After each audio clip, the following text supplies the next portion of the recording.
Esperanza te quiere invitar a formar parte de esta gran comunidad digital, en donde compartimos las asambleas virtuales semanales, así como el panorama político-electoral nacional e internacional. Para informarte de todo, lo único que tienes que hacer es seguir nuestras redes sociales, desde tu celular, tablet o computadora, con estos sencillos pasos. Ingresa a la plataforma de YouTube y en la barra del buscador escribe René Bejarano Martínez y así de fácil encontrarás nuestro canal. Una vez ahí, solo tienes que dar clic en el botón rojo que dice suscribirse y listo, ya eres parte de esta comunidad. Y recuerda activar la campanita en la opción que dice todas para que te llegue un aviso cada vez que subamos un nuevo video. Así de fácil, juntos estaremos construyendo esperanza por el buen vivir.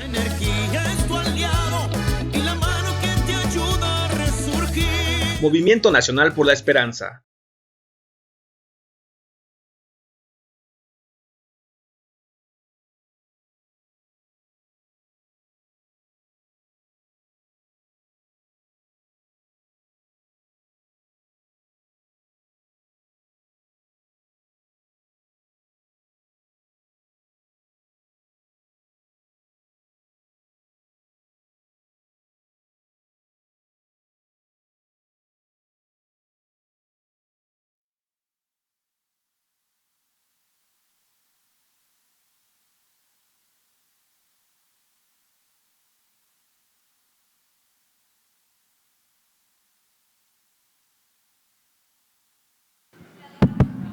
Buenas noches, compañeros y compañeras. Si gustan ir tomando asiento, vamos a dar inicio a nuestra asamblea semanal del Movimiento Nacional por la Esperanza. Nos acompañan aquí en el presidium el compañero Carlos Cárdenas, secretario del Trabajo del Partido Morena en la Ciudad de México. Nos acompaña la compañera Amelia Manzanares del Movimiento Unidad Socialista. Nos acompaña un dirigente histórico de la Ciudad de México, el compañero Benito Mirón Lince. Nos acompaña nuestra compañera de Asuntos Internacionales, Itzel Ortega. Nuestra compañera dirigente en el Estado de México, nuestra compañera Celina Trujillo. Nos acompaña también nuestra dirigente juvenil en la Alcaldía Cuauhtémoc, Frida Peña. Y como cada 8 días, nuestro dirigente nacional, el profesor René Bejarano Martínez. Ahora, por esta excepción, vamos a empezar al revés. Le vamos a ceder el micrófono a nuestro dirigente nacional, al profesor René Bejarano Martínez. Buenas noches, compañeras, compañeros. Me da mucho gusto estar aquí con todas y todos ustedes como cada semana. Agradezco a las compañeras y compañeros que se conectan a través de las redes sociales a esta asamblea semanal correspondiente a este martes 16 de agosto del 2022. Hoy estamos como de fiesta, primero porque hay una joven aquí que nos va a dar un buen mensaje,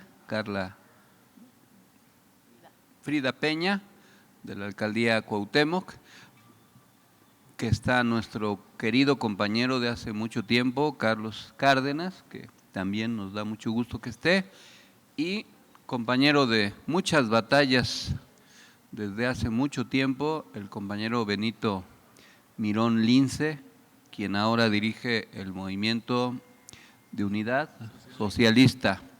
A él, pues, lo conocí más en la época del Sindicato Único de Trabajadores de la Ruta 100, cuando Óscar Espinosa Villarreal pretendió desaparecer esa organización y privatizar. Se dio una lucha muy fuerte. En ese entonces la compañera Dolores Padierna era asambleísta. Estamos hablando de 1995, más o menos, y Benito, junto con Ricardo Barco y otros compañeros, encabezaron esa lucha que fue difícil, pero a la postre se convirtió en un ejemplo a seguir de la resistencia sindical. Después tuvimos muchas tareas juntos cuando él fue candidato a diputado allá por Iztapalapa, que estuvo, si no mal recuerdo, en la Comisión de los Derechos Humanos, presidente, y me tocó compartir con él en el gobierno de Andrés Manuel su experiencia como subsecretario del Trabajo, cuando a mí me tocaba ser secretario particular. Y ya la política nos ha mantenido juntos, aunque no nos veamos tan asiduamente. Para mí es un gran gusto que esté aquí con nosotros y pido para Benito un aplauso, por favor.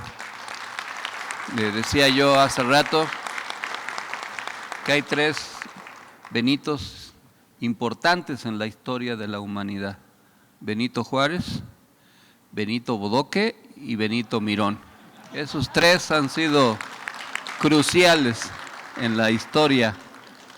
Y pues claro, tendría que haber un mal Benito, que ese fue Benito Mussolini, pero ese no lo recordamos. Ni a San Benito, que ese es otro. Les quiero explicar por qué hoy me tocó hablar en primer lugar y ofrecer una disculpa para quienes se van a quedar aquí. Como saben, estamos en los litigios por los asuntos internos en Morena y tengo una audiencia para tratar ese tema y pues tengo que estar presente en un lugar distante de aquí, a más tardar a las 9:30, y como está lloviendo, el tráfico no es muy fluido, pues no quiero llegar tarde.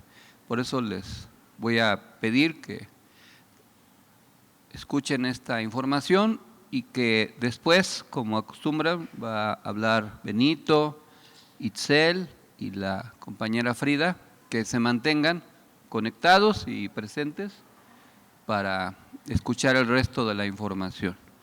Hoy, como ya les decía, estamos llevando a cabo la asamblea semanal del martes 16 de agosto. Los temas más importantes de la semana son los siguientes. Estamos en la 5ª ola del COVID-19. El registro de casos de contagio y de hospitalizaciones continúa a la baja. Además, el subsecretario de Salud, Hugo López-Gatell, aseguró que conforme avance la pandemia se irá estableciendo un ciclo en donde el virus predomine en invierno y se reduzca en verano, como la influenza estacional. Puede que se vaya pareciendo a ese tema. Un segundo tema a tratar es el anteproyecto presupuestal que está presentando el INE para el año 2023, que incluye un monto total de 14,439,064,000 pesos, de los cuales 11,769,076,000 pesos serán para las actividades permanentes del instituto y 2,669,088,000 pesos para la cartera institucional de proyectos. En el anteproyecto se consideran los procesos electorales del próximo año en Coahuila y Estado de México, a los que se destinarán 916,087,000 pesos para esos comicios locales y 780,873,000 pesos para el inicio del proceso electoral del año 2024. El tercer tema importante de la semana se refiere a los hechos violentos que se han presentado en algunas ciudades del país. El secretario de Gobernación, Adán Augusto López, descartó que los hechos violentos registrados la semana pasada en Jalisco, Guanajuato, Ciudad Juárez y Baja California sean considerados como terrorismo. Al respecto, el secretario de la Defensa Nacional, Luis Crescencio Sandoval, señaló que las jornadas de violencia se dan en medio de la merma que, dijo, han tenido los grupos criminales.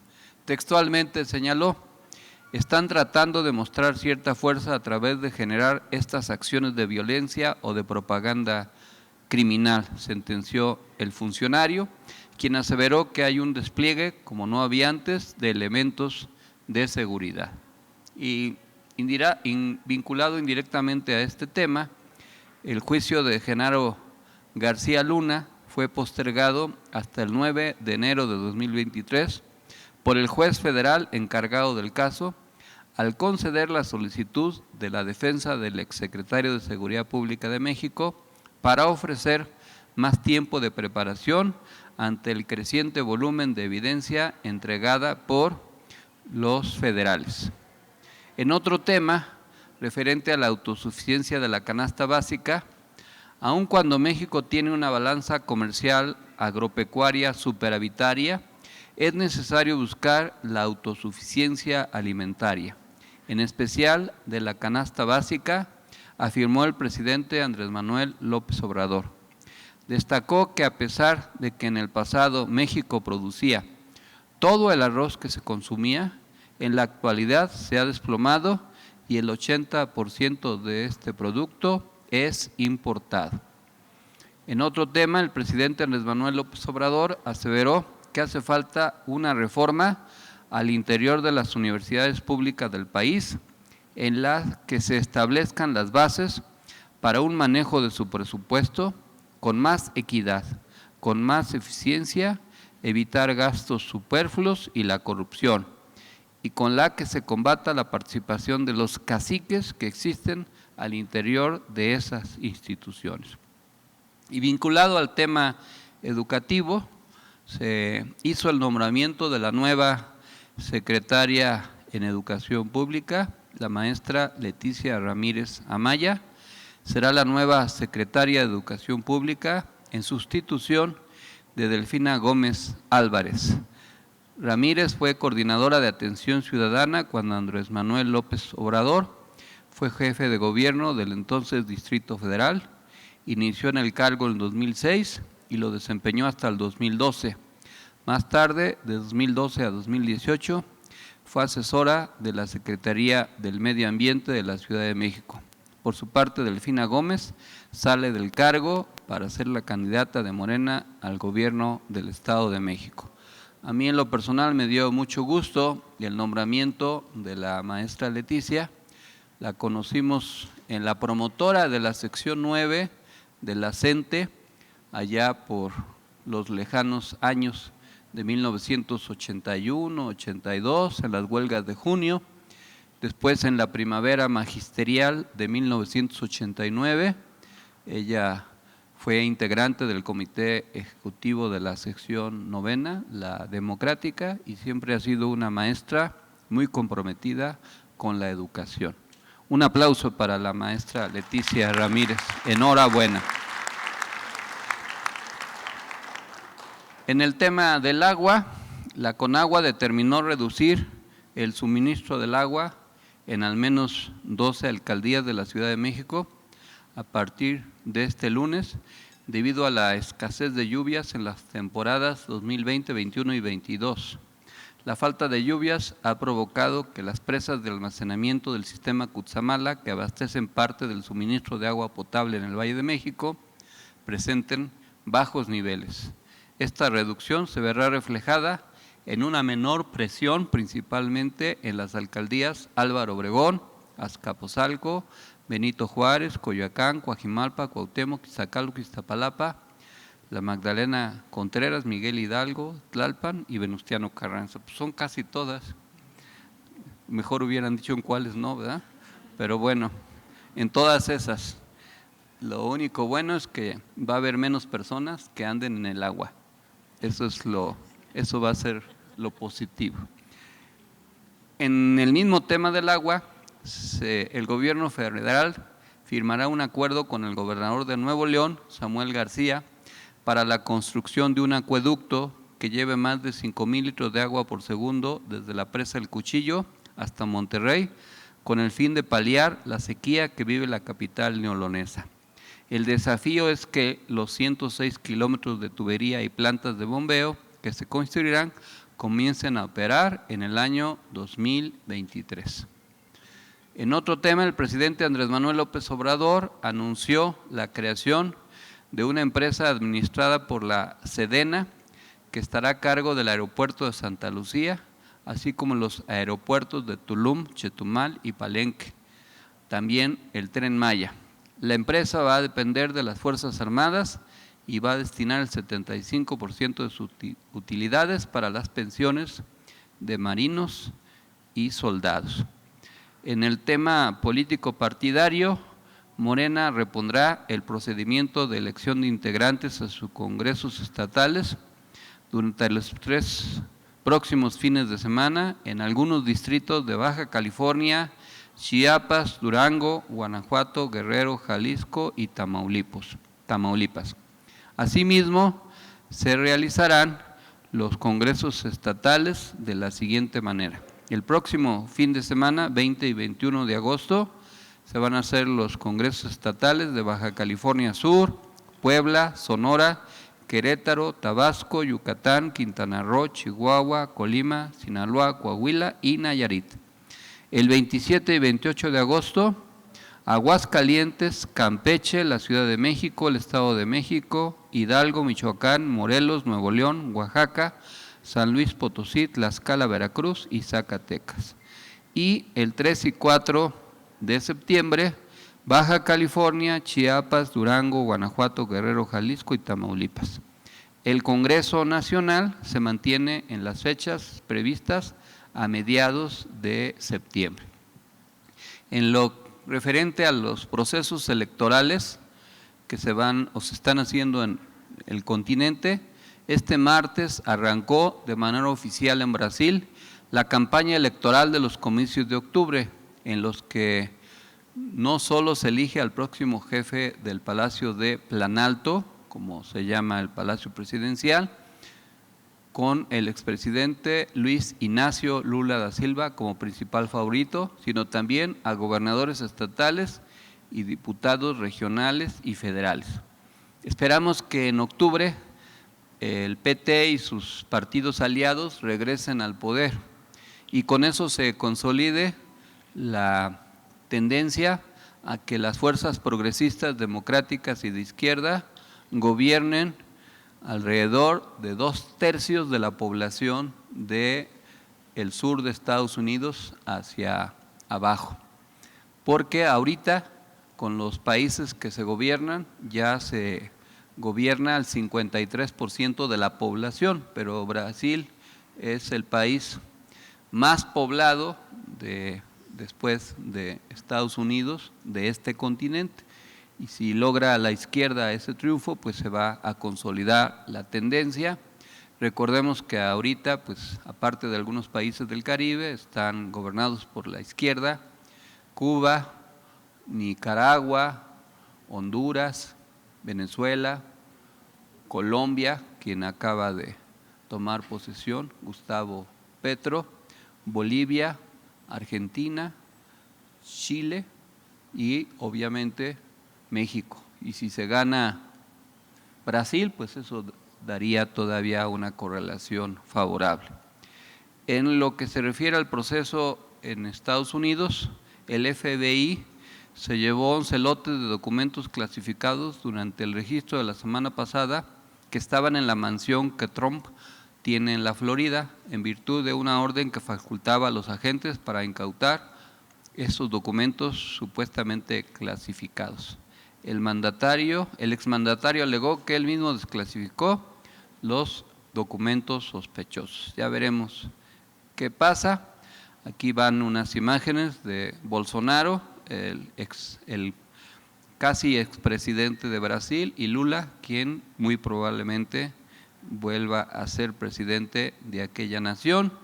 Con estas características, supongo que Itzel va a abordar en su intervención más o menos este tema, pero ahí ven los porcentajes de cómo se percibe la tendencia electoral entre las diversas fuerzas políticas y esperemos que Lula vuelva a triunfar. La vez pasada lo judicializaron, de hecho lo privaron de su libertad para que no pudiera participar porque era el candidato más popular y eso facilitó el triunfo de Bolsonaro, que ha fracasado en su gestión. Ahora esperemos que Lula vuelva a ser presidente y eso refresque el ambiente político en Brasil. Como cada semana les mandamos el cuadro de los temas y actores que abonan a la cuarta transformación, que generan equilibrios, que propician mermas coyunturales o contrapesos, para que ustedes lo analicen. También la encuesta más reciente de Mitofsky acerca de la aprobación del presidente, que tuvo un repunte y casi llega, según esta casa encuestadora, al 59.5, es decir, casi el 60%. Sin embargo, pues hay otras casas encuestadoras que lo ponen por arriba, aunque en los temas principales, pues hay algunos como el tema de la seguridad o de la economía que es más difícil. Obviamente, por entidad eso varía, hay entidades donde las condiciones son diferentes. Finalmente, compañeras, compañeros, vamos a insistir en que se participe adecuadamente en las asambleas que se van a hacer el próximo fin de semana y que se elija a las mejores y los mejores dirigentes en los estados. Desafortunadamente, desde el 2015 no se habían podido hacer estas elecciones internas y aunque han habido muchas dificultades, lo mejor es que haya nuevos dirigentes que se vayan preparando en los procesos electorales por venir, señaladamente el Estado de México y Coahuila, y después, obviamente, los procesos del 2024. Y que nosotros sigamos trabajando organizadamente en cada una de nuestras regiones, propiciando la suma de esfuerzos y voluntades en favor de la cuarta transformación y del buen vivir. Les deseo buenas noches y les invito a continuar esta transmisión y a seguir escuchando los mensajes. Muchas gracias y que estén bien.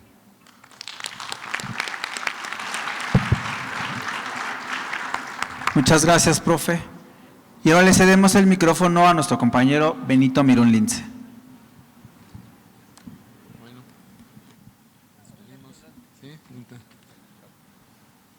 Bueno, pues buenas noches, amigas, amigos del Movimiento Nacional por la Esperanza. Me da mucho gusto saludarlos.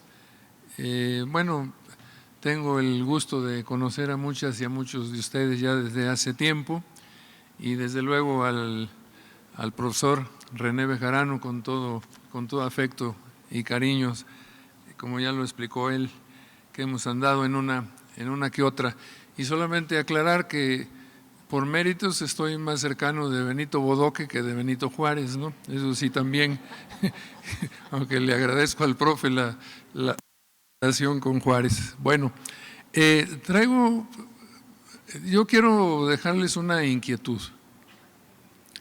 Siempre como todos ustedes, hemos apoyado desde hace muchos años el movimiento y los gobiernos de izquierda, de fuera o de dentro, formando parte de él, o de los gobiernos de progresistas, que yo no les llamo de izquierda, pero siempre hemos sido críticos. Pensamos que el boleto más rápido y efectivo para llegar al fracaso de cualquier proyecto es la incondicionalidad, es la falta de autocrítica y es la crítica, que debemos de ponerla al descubierto fraternalmente, con elementos, con razonamientos y muy lejos de la crítica de la derecha, por supuesto, ¿no? Eso no hay vuelta de hoja. Por eso decimos que tenemos una función central y principal en concreto para el 2024. Evitar el regreso de la derecha que se fue. Desde luego que hay derecha que no se ha ido, ¿no? Que incluso está revuelta. En fin, en el partido, en el gobierno, etcétera, pero lo principal es que estos no vayan a regresar. Y en función de eso, pues tenemos que involucrarnos en todo este proceso de forma de lucha social, ciudadana, sindical, campesina, electoral, en fin, todo lo que nos pueda facilitar. Decía yo que les quiero dejar una inquietud, porque dentro de este ánimo de avanzar, otro objetivo central es que la 4T avance, que no se quede. Dicen los clásicos que revolución que no avanza retrocede. También está el libro de Andrés Manuel, de A mitad del camino, que lo escribió o lo dio a conocer a los 3 años de su gobierno. Se supone que era una cuestión de fechas, lleva la mitad del camino, y no, nosotros decimos que no es una cuestión de fechas, es que se caminó la mitad, nada más, del proyecto, y la siguiente mitad le toca al pueblo de México, le toca empujar la cuarta transformación. Si el pueblo de México no la empuja, no va a avanzar la cuarta transformación, no va a caminar la otra parte, no va a cruzar el puente y por el contrario estamos en riesgos de retroceso. Por eso nosotros también, en el ánimo de evitar que las fallas o los desvíos, las desviaciones o la falta de proyectos que estén cerca de la gente, que para que no los agarre la derecha, la propia izquierda es la que tiene que poner las cartas sobre la mesa, en positivo. ¿Y por qué les digo esto? Porque nosotros estamos formulando un proyecto, efectivamente hoy formamos parte del Movimiento de Unidad Socialista y del Movimiento de Articulación Socialista y Poder Popular, con una serie de organizaciones diversas en varios estados de la República, y estamos elaborando un programa que no está en el programa de la 4T y que es empujar la 4T más allá. Y hay varias cosas, no les voy a decir una por una, son 20 puntos los que tenemos en nuestro programa, pero entre otros, por ejemplo, la reforma fiscal, que la 4T dijo, ya rotundamente dice no va a haber reforma fiscal. El gravar las transacciones en la bolsa de valores de mayor forma, las transacciones de los grandes capitales, el ir por el salario en las jubilaciones y no en las sumas, en fin, una serie de cuestiones que son muy importantes. Pero hay dos puntos solamente que quiero dejarles como inquietud y que considero que son muy importantes. Como definición, el capitalismo tiene 2 formas de sobrevivir: el neoliberalismo y el progresismo. Ambos son formas de sobrevivir del capitalismo. Y bueno, en Latinoamérica lo que hemos visto son gobiernos progresistas, lo que vemos en México es gobierno progresista, nacionalista, con todos sus méritos, sus grandes conquistas, sus grandes méritos de Andrés Manuel, que no se puede negar, y muchas cosas importantes. Pero lo demás, insisto, tiene que venir de abajo y tiene que venir de la organización popular. Hay que trabajar eso. 2 puntos les decía. Fíjense, la deuda pública. Este es un tema fundamental. Les doy como dato solamente que ustedes lo deben de saber o lo saben, todos los programas sociales, incluyendo lo invertido en el Tren Maya, en el Transísmico y en el aeropuerto Felipe Ángeles, se lleva cerca de 600,000 millones de pesos este año. 600,000 millones de pesos este año.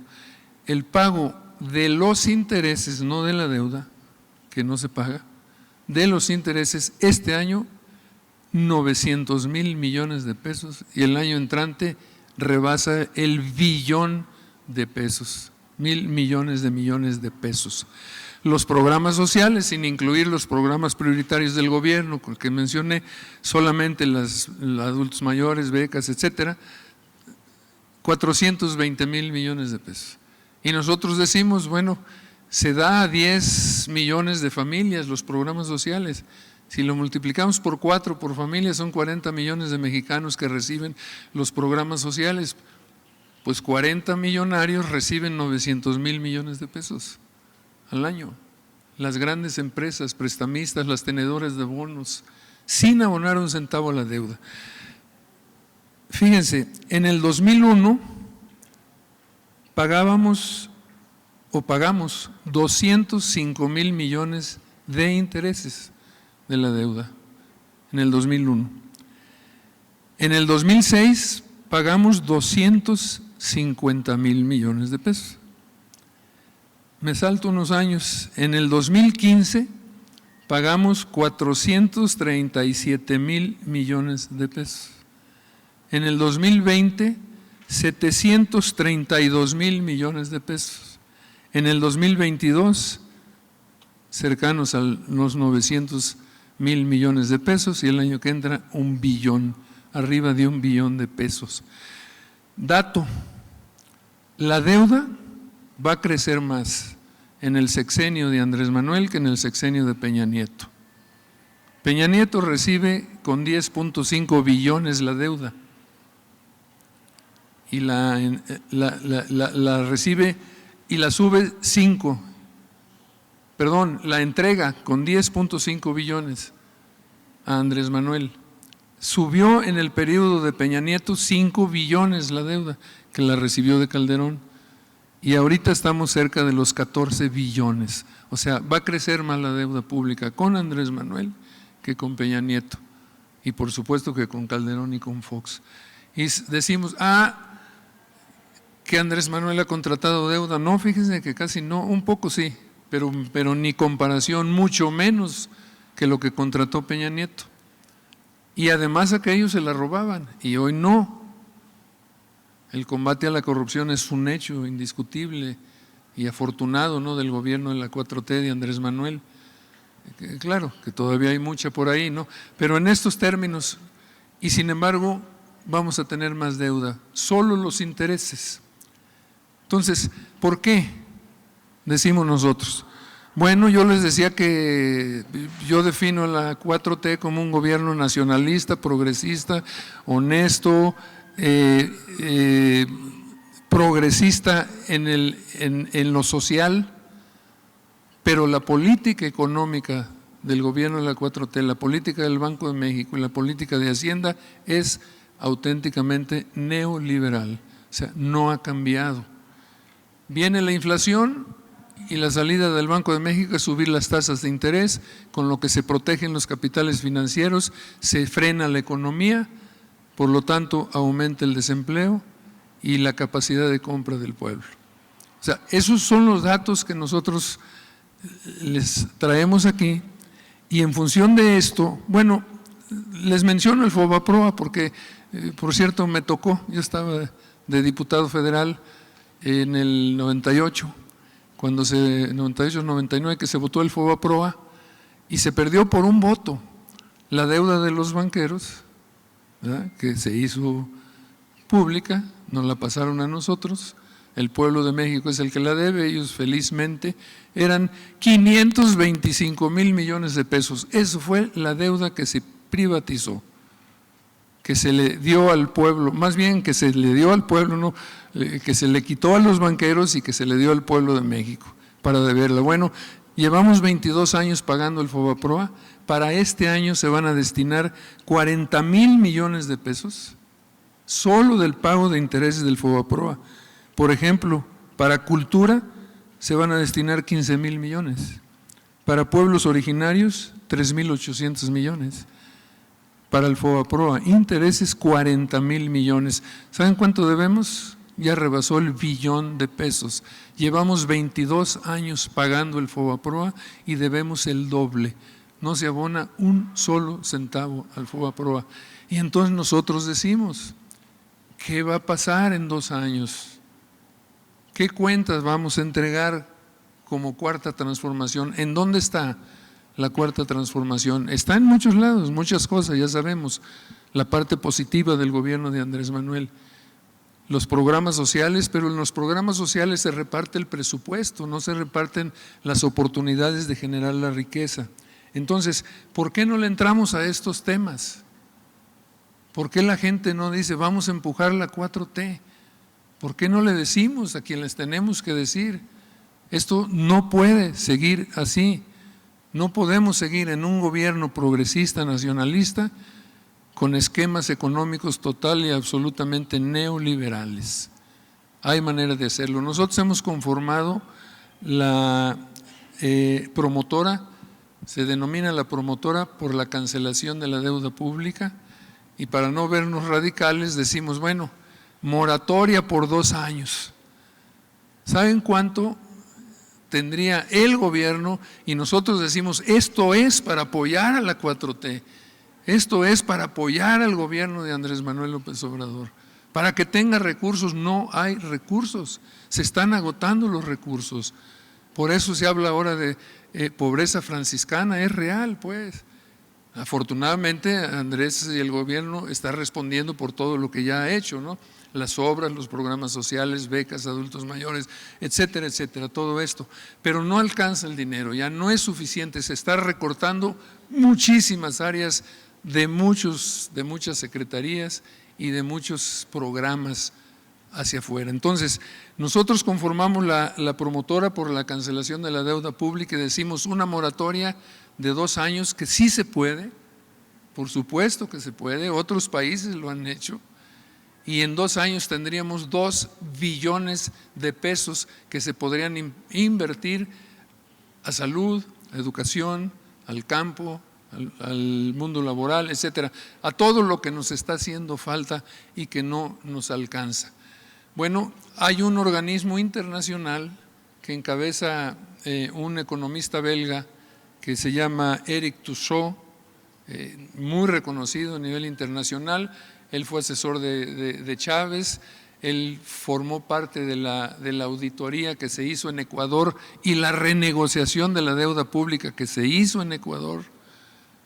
Es una personalidad, pues lo invitamos y hace un par de meses estuvo con nosotros aquí en México, lo paseamos por varios estados de la República dando conferencias, hablando del tema, y hoy la promotora que está en México constituida por una serie de personalidades, no personalidades, de personas, de compañeras, de compañeros y organizaciones, sindicatos, etcétera, ¿no? Variado todo eso con esa finalidad. Nos apuntamos y hoy esta promotora forma parte ya de la promotora internacional. Se está elaborando ahora un libro que va a estar, yo creo que en un mes máximo, a disposición de todos, un libro donde se va a hablar de la deuda pública latinoamericana. Bueno, junto con esto estamos pidiendo, no nada más por capricho, por decir estos son unas ratas, ¿no? Como se han robado el dinero, que lo sabemos, pero vamos a probarlo. Entonces la petición es una auditoría ciudadana de la deuda. Hemos avanzado, sí, hemos hecho foros en la Cámara de Diputados, hemos hecho foros en la Cámara de Senadores, giras en algunos congresos locales en los estados, y está ya en conocimiento de nuestro presidente desde hace un año. Ya le presentamos los estudios, los oficios, la solicitud de audiencia para tratar el tema, y desafortunadamente no ha tenido todavía la intención de tratar el tema. Nos canalizó con Lázaro Cárdenas, que hemos estado con él en diversas instancias explicando el tema por todos lados, y ahí vamos, pero vamos a seguir empujando. Los que no están de acuerdo en esto dicen, no, pero pues ¿cómo? Nada más dices eso y ¿sabes qué? Los grandes capitales se van a llevar todo el dinero y se van. No es cierto. ¿Saben lo que hizo Correa con la asesoría de Eric Tussaud en Ecuador? Estaba la deuda, X miles de millones de dólares, y de pronto, obviamente las grandes tenedoras son los que adquieren los bonos, hacen su negocio, los colocan, los negocian, les suben de precio y ahí los traen, ¿no? En la especulación. Y de pronto dice Correa, Ecuador no tiene dinero y no va a pagar los bonos. Así de plano se la soltó. No, pues se armó el relajo efectivamente, y entonces pusieron a la venta los bonos y empezaron a bajar de precio los bonos. Nadie quería comprar los bonos de Ecuador, y cuando valían un 20% del 100, Correa les dijo, tráiganmelo, yo los compro. Y compró los bonos y la deuda en 20%, la redujo a un 80%. Andrés Manuel acaba de asesorar al presidente de Argentina, Alberto Fernández, lo ayudó con el que presidente de esta tenedora de bonos, ¿cómo se llama? Rock, ¿no? BlackRock, es la más grande mundial. Hicieron la renegociación en Argentina, no como el pueblo argentino hubiera querido, pero porque hay muchas broncas allá, todavía reclamándole cómo renegoció, pero finalmente renegoció Alberto Fernández también la deuda, y hay otros países que lo han hecho. Nosotros decimos, ¿por qué no? ¿Por qué no, Ramírez de la O, le piensas en eso? ¿Por qué no Banco de México, en lugar de subir tus tasas de interés para detener la economía? Es la única forma que encuentras de detener la inflación, cuando podrías. El Banco de México tiene reservas récord, pues el Banco de México podría prestarle el dinero al gobierno mexicano con una tasa de interés de 2% para meterlo en la parte productiva. ¿Por qué no en la 4T tiene un programa que diga reformas al Banco de México? Porque el Banco de México lo único que cuida es que no suba que no se deprecie la moneda y que no suba la inflación para satisfacción y ganancia de los grandes financieros.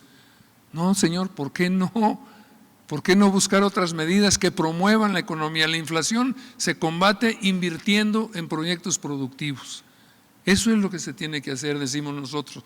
Bueno, todas estas cosas son largas pues de explicar, pero sí quiero dejarles un dato final, porque les quiero, pues, es que yo ando muy inquieto, luego no puedo dormir, entonces me gustaría que no duerman ustedes tampoco.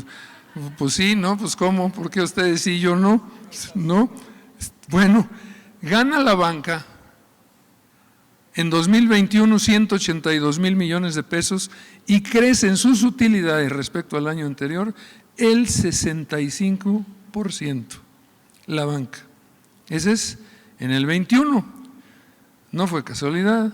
Ganancia récord de la banca en el primer semestre del 2022, 111,000 millones de pesos, la más alta ganancia para un periodo similar desde que hay registro.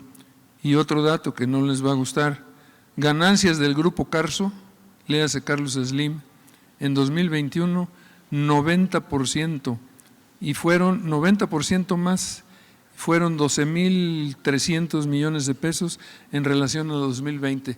La banca, los machuchones, como dice Andrés Manuel, los prestamistas, están llevándose utilidades y ganancias récord que no las tuvieron con los gobiernos neoliberales.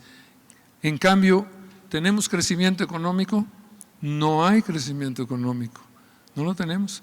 Y va a terminar el sexenio por debajo del 2% que tenían de crecimiento los gobiernos neoliberales.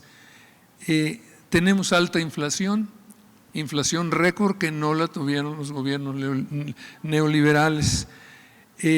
Tenemos las altas tasas de interés.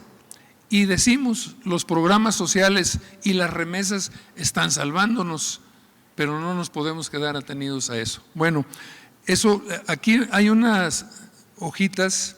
¿Cuál es la idea? Que, bueno, este es del otro, ahorita se los digo.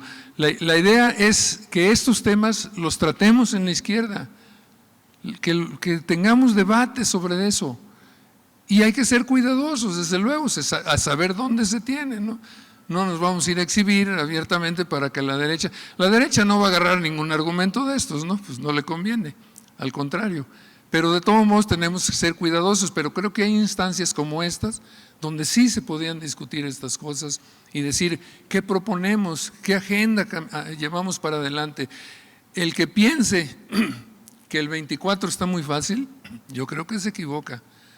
La derecha está agazapada, está con todo, está moviéndose, tienen recursos, medios de prensa, tienen todo, nos pueden dar sorpresas.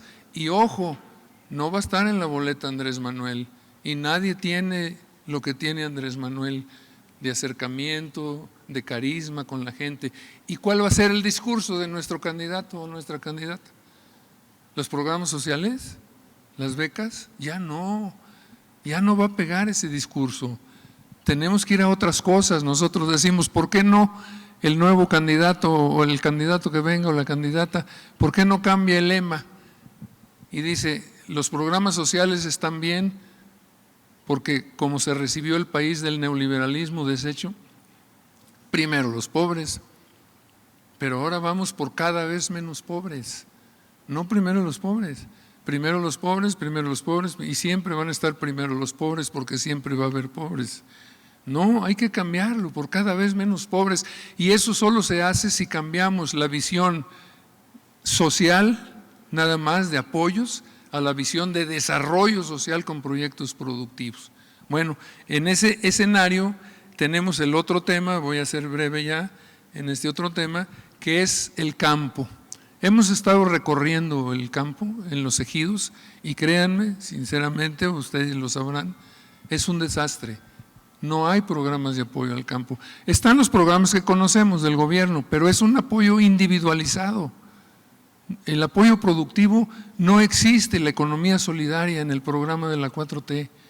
Lo tiene que retomar la próxima y el próximo candidato.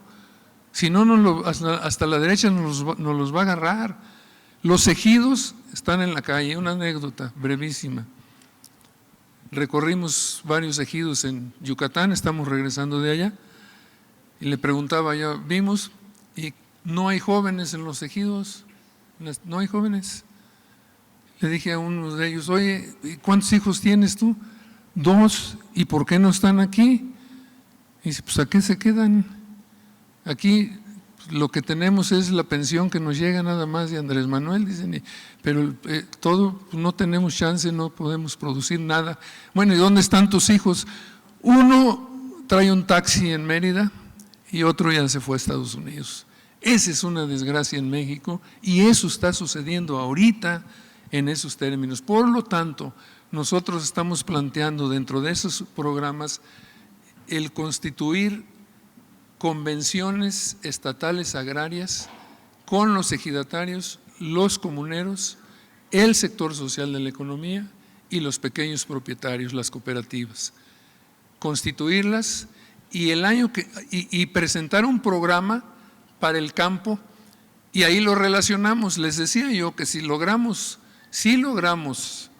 la moratoria de 2 años de la deuda, 2 años nada más, que son 2 billones de pesos, hay cálculos ya, 500,000 millones, una cuarta parte se iría al campo, a todo esto lo productivo, 10,000 millones, que no es nada, a contratar 32,000 ingenieros agrónomos para que recorrieran todos los ejidos y las comunidades del país, para que fueran viendo cómo vamos a hacer producir la tierra y cómo vamos a invertirle al campo, cómo vamos a irnos a los proyectos productivos. Cuando una persona recibe la pensión, a mí vienen y me dan 3,000 pesos, el mes que entra pues voy por los otros 3,000 y el mes que entra por los otros 3,000 y así seré, y seré primero porque soy pobre. ¿Y qué le retribuyo al Estado? Nada. Pero si me das 3,000 para apoyar un proyecto productivo, ya no voy a regresar a pedirte los otros 3,000, pero además te voy a retribuir con impuestos que me vas a cobrar del proyecto productivo que estamos realizando. El 29 de abril de 1923 se conformó en México la primer convención agraria, que por cierto prácticamente los principales dirigentes de esa convención en aquellos años fueron asesinados en ese tiempo, pero se conformó el 23 de abril del año que entra. Se conmemoran 100 años de esa Convención Nacional Agraria. Nosotros queremos llegar al Zócalo en buen plan, en apoyo. Andrés Manuel ha dicho que el único amo que tiene es el pueblo de México y que al único que obedece es al pueblo de México. Y entonces nosotros nos rascamos la cabeza y decimos, oye, pues sí, cierto, tiene razones, estamos de acuerdo con Andrés, nada más que hay un problema, que el pueblo de México no le ha ordenado nada. Y el súbdito, que es Andrés Manuel, él sí le ordena al pueblo de México, apóyame en esta consulta, en esta otra, hacemos esto. Y está bien, pues, y hay que apoyarlo, por supuesto. Pero ¿dónde está la orden que tiene que dar el pueblo de México? Ya es hora que lo haga. O se nos va a caer esto, o se nos va a regresar el medio camino que hemos avanzado. Porque, insisto, las condiciones del 24 van a ser distintas. No, lo que se está ganando ahorita y lo que se ha conseguido, con toda franqueza, yo así lo veo, es de manera personal, es la personalidad de Andrés Manuel, todo lo que él hace, sus grandes méritos. Pues hay que aprovecharlos, porque cuando él no esté, y además ya amenazó, ¿no? Dijo, yo ahí les dejo el país, yo ya me voy, salgo y ni voy a cancelar todo, mi teléfono, ni me hablen para nada, lo que sigue es cosa de ustedes, ármenla ustedes. Y voy a ver si al que sigue, ¿verdad? Espero que sea de este lado, pues, o la que sigue, a ver si el pueblo de México le va a tolerar que diga en una mañanera. No, esas cosas no se le toleran más que a Andrés Manuel. Él no va a estar en la boleta.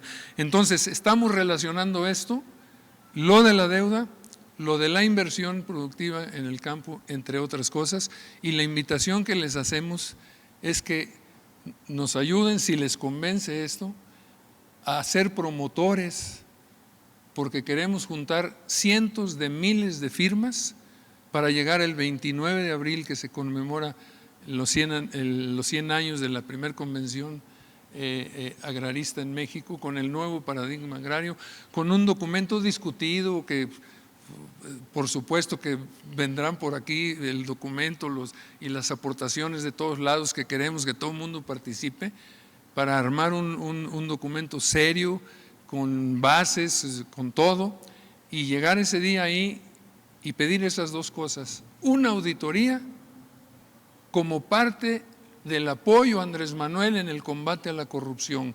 ¿Ustedes creen que hay corrupción más grande que lo de la deuda? No la hay. El presupuesto de la deuda de todos los años, de este año, se lleva más presupuesto que de 5, 6, 8 secretarías. Ningún rubro tiene más dinero de salida que el pago de los intereses de la deuda. Entonces la corrupción es inmensa, entonces vamos a apoyarlo. Vamos a apoyar a la 4T, vamos a apoyar a Andrés Manuel y vamos a decir ahora, vamos empezando a cambiar los lemas de primero los pobres a cada vez menos pobres, vámonos a las grandes inversiones en el campo, al apoyo, y vámonos a la auditoría por la cancelación o la moratoria de la deuda. Son unas hojitas, aquí las traigo, que dice: promotora por la suspensión del pago de la deuda pública, petición ciudadana.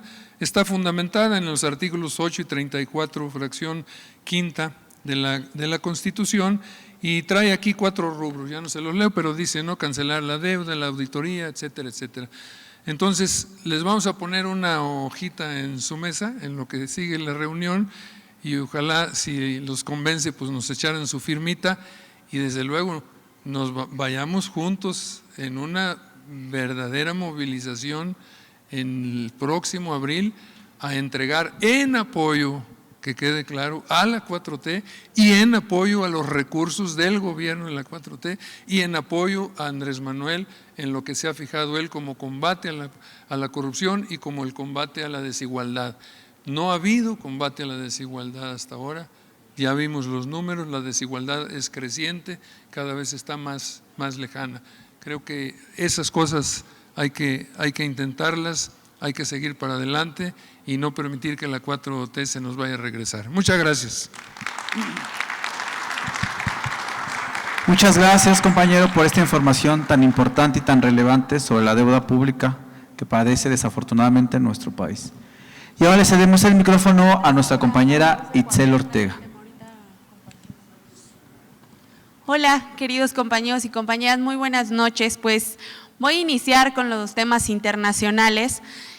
Como bien dijo el profesor y me robó la nota para esta asamblea, el día de hoy ya iniciaron en Brasil pues todos los actos de campaña electoral para los comicios que están programados para el día 2 de octubre. Los dos principales contendientes a esta nueva elección presidencial, de 16 que se inscribieron, son, por supuesto, el ultraderechista Jair Bolsonaro, que está en la foto en el lado izquierdo, en la anterior, Miguel, por fin. Está del lado derecho, bajo, y el izquierdista Luis Ignacio Lula da Silva, en donde, afortunadamente, el último lleva la delantera en las encuestas y se marca como el favorito para ganar esta contienda electoral. Cabe destacar que ambos candidatos han optado por realizar actos de inicio de campaña con bastantes simbolismos y les voy a comentar. En el caso del expresidente Lula, que tiene 76 años ya, que sería su tercer presidencia de ganarla, pues se realizó su acto, este gran acto masivo, en una fábrica automotora en São Bernardo do Campo, que es una región metropolitana de la capital de Sao Paulo, donde, ¿qué creen? Pues inició su carrera política, porque fue ahí donde se forjó como líder sindicalista en los años 70 y pues justamente hizo este acto en ese lugar, pues buscando resaltar esta narrativa, esta trayectoria de representante de los trabajadores, por eso el lugar.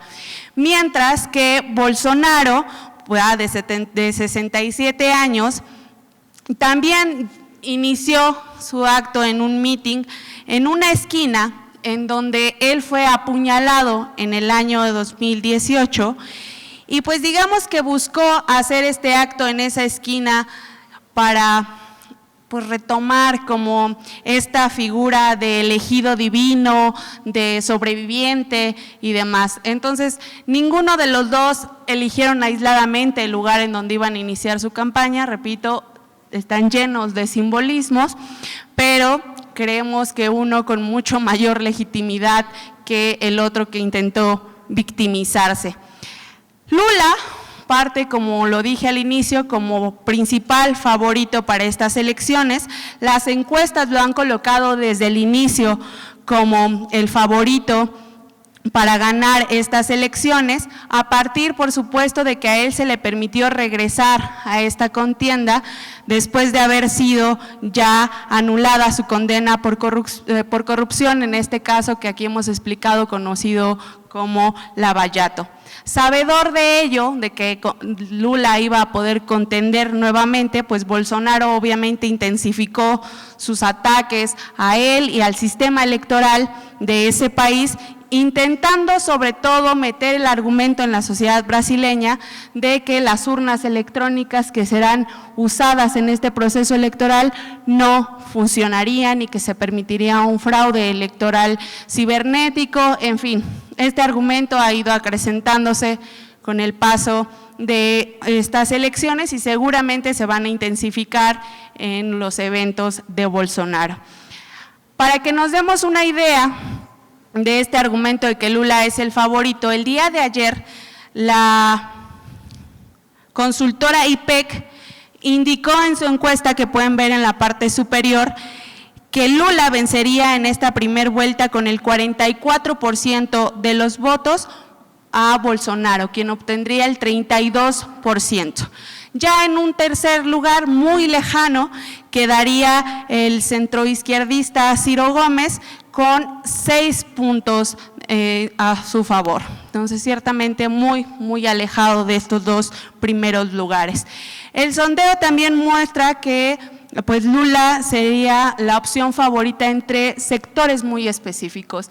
El sector juvenil, primero, luego las personas con menos recursos económicos, además de contar también con un muy importante apoyo de los electores del noroeste de Brasil. Mientras que Bolsonaro sería muy votado por, primero, hombres adultos, es decir, mayores de edad, evangélicos y aquellos que se desempeñan en el sector empresarial o que, según los estudios socioeconómicos, son los que pagan pues rentas muy altas en el Brasil. Entonces, también ahí podemos notar la diferencia del apoyo sectorial que tiene cada uno de los candidatos. En el previsible escenario de una segunda vuelta entre ambos, bueno, las cifras también de la intención de voto favorecen a Lula, quien obtendría un 51% en una segunda vuelta contra Bolsonaro, que obtendría el 35% de los votos. Ciertamente, como lo vemos, hay un panorama muy alentador para la izquierda en Brasil. Brasil, como bien lo dijo el profesor, se puede unir a esta segunda ola rosa en la región, en América Latina y el Caribe, sumarse a estos proyectos progresistas, democráticos y de izquierda que hay en la región y gobernar así a una población muy importante en la región. Sin embargo, aunque la derecha enfrenta un escenario muy difícil, que difícilmente se puede revertir, pues no hay que echar a saco roto las acciones que está emprendiendo para justamente subir sus números.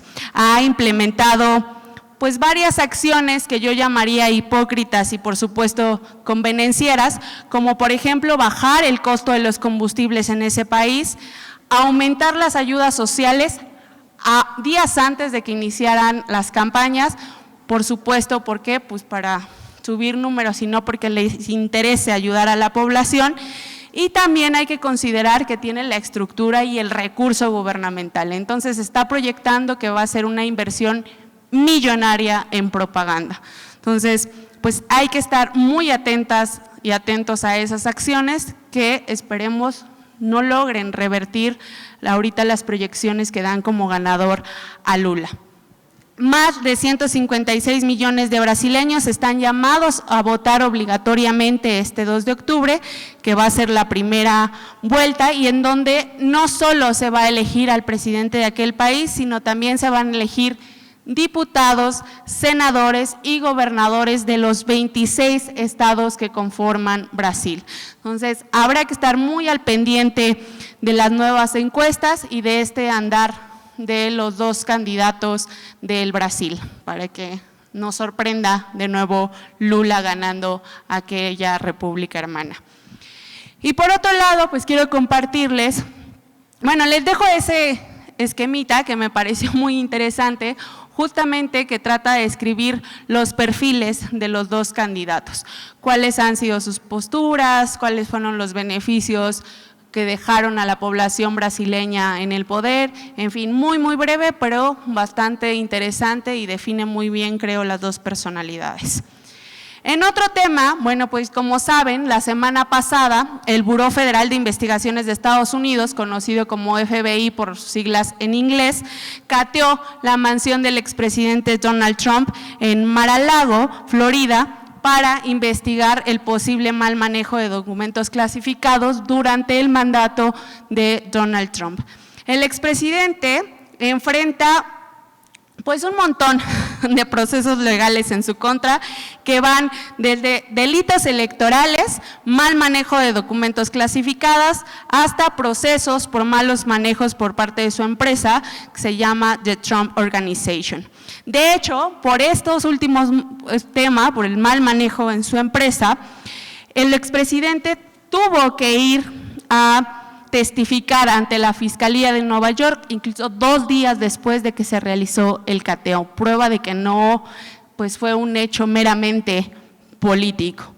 El proceso legal que él enfrenta por su empresa, que inició en la Fiscalía de Nueva York, pues lo que hace es acusar a Donald Trump por haber declarado de manera errónea el valor de distintos activos y propiedades. Es decir, él declaró que algunos edificios que le pertenecen, que algunos campos de golf, sencillamente que él tiene, costaban menos de lo que en realidad cuestan. ¿Y para qué se hace esto? Pues ya sabemos que ellos lo hacen para no pagar los impuestos que deben pagar y por supuesto también para defraudar a algunos prestamistas que están relacionados con estas propiedades. Entonces, pues sin duda estas son acusaciones serias, pero también desafortunadamente esta no es la primera vez que Trump enfrenta este tipo de acusaciones. Después de todo, pues Donald Trump, además de expresidente, pues es un magnate con una muy amplia y larga trayectoria en los negocios y ya ha enfrentado como empresario este tipo de acusaciones. y pues por su equipo muy bien pagado de abogados ha logrado también evadir las culpas o ya las responsabilidades que estas acciones implican. Sin embargo, bueno, hay que destacar algo muy específico. Lo que esta vez está en riesgo, que en otras ocasiones no estaba, es que justamente Donald Trump, debido a estos procesos legales, así como estas investigaciones que están realizando en su contra, en el Congreso y en la Fiscalía de Nueva York, pues se puede dañar e incluso impedir que se logre su nominación como candidato a la presidencia para el 2024, ya sea por una decisión del Partido Republicano que diga no nos conviene postularlo, lo cual es poco probable porque hay que recordar que Donald Trump es el favorito en las encuestas para ser el candidato por este partido, o bien por determinación de la Fiscalía. Entonces, habría que ver si alguno de estos dos determina no darle la candidatura, pero pues repito, hay muchos trasfondos políticos que seguramente no dejarán que esta decisión sea fácil de concretar. Estos procesos, pues también en la opinión pública de Estados Unidos han dividido, ¿no?, las posturas. Por un lado, los simpatizantes del presidente han criticado estas investigaciones, señalan que se trata de un plan político orquestado por el presidente Biden y por el Partido Demócrata, justamente para impedir la postulación de Trump como candidato a la presidencia nuevamente. Y por otro lado, los opositores del expresidente, pues sí han celebrado esta noticia y han argumentado que existen suficientes evidencias en su contra para que por fin sea detenido. Pues quién sabe qué es lo que va a pasar. El sistema estadounidense es muy difícil de predecir, pero ciertamente es un hecho, digamos, importante y que hay que estarlo observando porque puede determinar mucho del proceso electoral estadounidense de cara a 2024.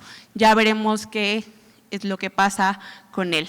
Y pues bueno, muchísimas gracias, estimados compañeros y compañeras, que tengan muy bonita noche. Muchas gracias, Itzel. Y ahora, para ir finalizando, le cedemos el micrófono a nuestra compañera Frida Peña. Hola, buenas noches a todas y a todos. Pues mi nombre es Frida, como ya lo mencionó el compañero Miguel. Formo parte del equipo de la dirigenta Carmen Vera y hoy vengo a hablarles de un tema muy importante que se llevó a cabo este fin de semana, el 13 de agosto. Se llevó a cabo el Congreso Nacional de Juventudes del cumplimiento de la Agenda 2030.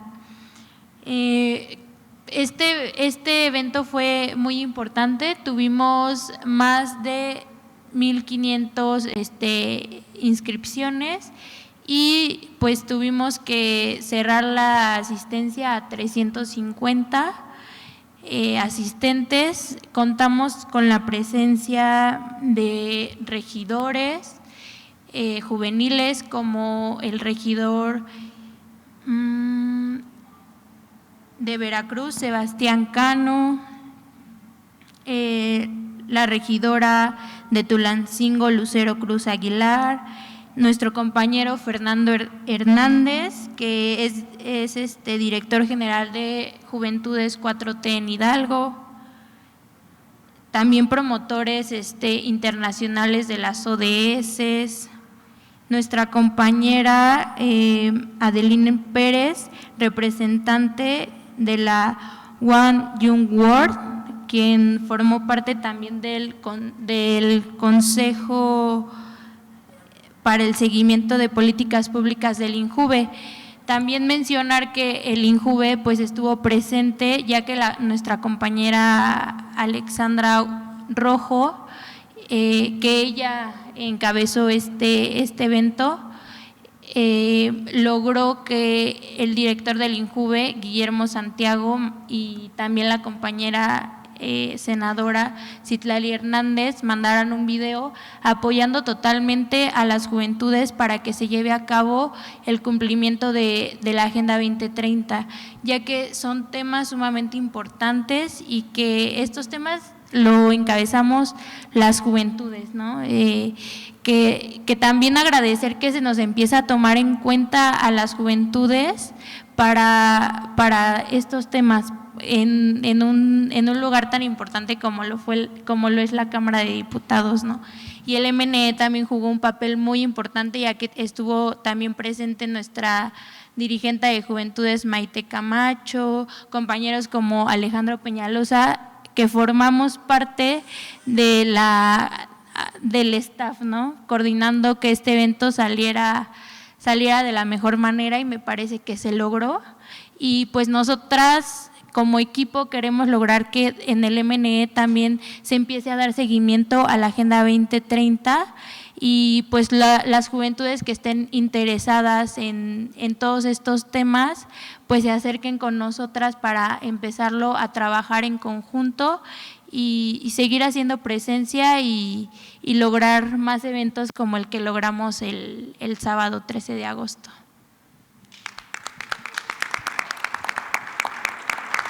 Muchas gracias, Frida, por esta información. Y ahora, para concluir nuestra asamblea semanal, nos ponemos de pie para entonar nuestro himno nacional mexicano. Perdón, nada más se me pasó darles un dato. La página de la promotora, porque es muy importante que se puedan meter ahí, para ahí consultan todo y ven, bueno, todo lo que estamos haciendo, es www.nomasdeudapublica.org, www.nomasdeudapublica.org. Ahí están todos los datos. Gracias, perdón. No, de nada. Ahora sí entonamos nuestro himno nacional mexicano.